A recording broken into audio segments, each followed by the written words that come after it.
Welcome back in the kitchen again with Chef Ricardo Cooking Show, guys. Amazing. I just want to take the time out, a quick video, short, spicy and done and dusted. A quick one.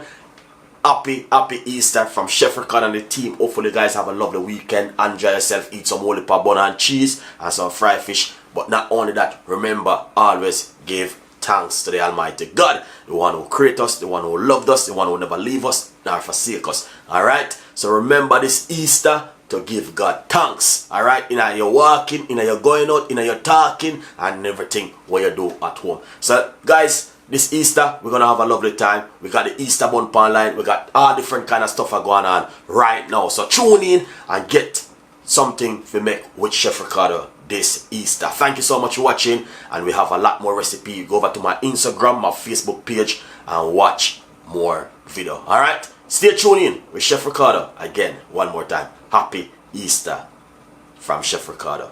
Enjoy it.